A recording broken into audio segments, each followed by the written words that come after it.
السلام عليكم خوتي وخواتاتي، مرحبا بكم في القناه. اليوم جبت لكم واحد الوصفه اكثر من رائعه كتهنيكم نهائيا من نزلات البرد ومن الزكام، وخصوصا للناس اللي فيهم الكحه او السعال. كتهنيكم نهائيا من السعال الحاد. وهاد الوصفه هذه خوتي وخواتاتي سهله، ما فيهاش شي مكونات كثيره، كل شيء سهل وغير ب5 دراهم كنوجدوا هاد الوصفه هذه. وان شاء الله ملي غادي تجربوها راه غادي تشكروني عليها. هاد الوصفه هذه كتكون من هاد الحلويات هادو او الفانيد، كيتواجد في المغرب ديال المانت. ها هو رخيص، ماشي شي حاجه كثيره، 10 سنتيم يمكن الوحده، اي جد ريال ديالنا ديال المغربيه. هنا كنحتاج 10 ديال هاد الفانيدات هادو، هاد الحلويات. وغادي نحتاج 2 حبات من هاد هولس الاسود الكحل. ضروري يكون هاد هولس اللي اللون ديالو كحل. غادي نحتاج الجوجات، عندي وحده وعندي 10 من هادو، يعني في المجموع 12 فانيده. وغادي نحتاج معاهم كاس ديال الماء، كاس ديال العنبه ديال الماء. صافي هادشي اللي كاين. وغادي نحتاج واحد الكاسرونه فاش غادي نطيبوه. صافي تناخذوا الكاسرونه او الاناء فاش غادي نطيبوهم، وكنفتح هاد الحلويات كاملين كنوضعهم هنا. بسم الله.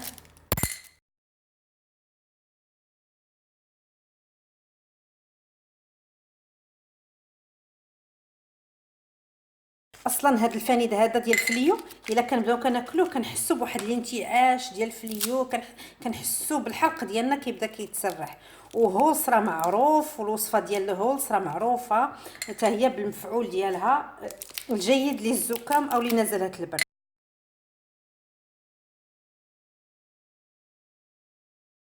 غادي نديهم فوق البوطه على نار هاديه، ما تكونش مجهده. صافي ونخليهم حتى كيطبخ الماء ويذوبوا هاد الفانيدات، كيذوبوا مزيان ما كيبقاوش كيبانوا. صافي ورجع لكم مره نحركوا الكاسرونه بحال هكا حتى كيذوبوا هاد الحلويات او الفانيد. عرفتوا الريحه ديال الفليو، الريحه ديال هولز، ما شاء الله الريحه بدا مجهده. بديت كنشمها دابا في الماء. تنحركهم باش ما يلصقوش ليا في التحت ديال الكاسرونه. حتى الوليدات كنعطيوهم هاد الوصفه هذه واكيد غادي تعجبهم، المذاق ديالها زوين بزاف.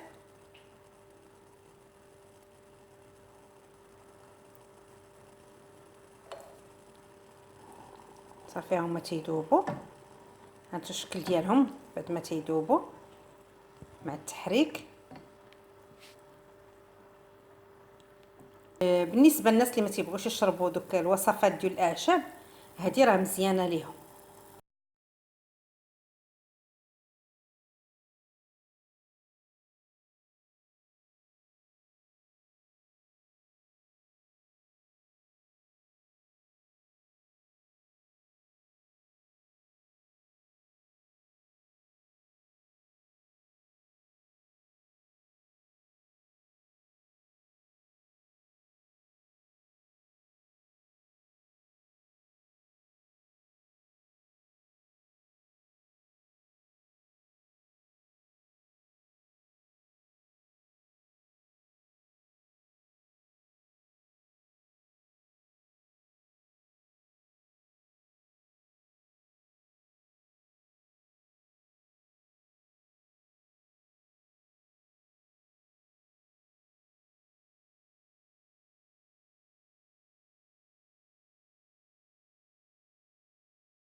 صافي دابا غادي نطفي عليها كيف ما كتلاحظوا، وصل لمرحله الغليان. غادي نطفي على البوطه،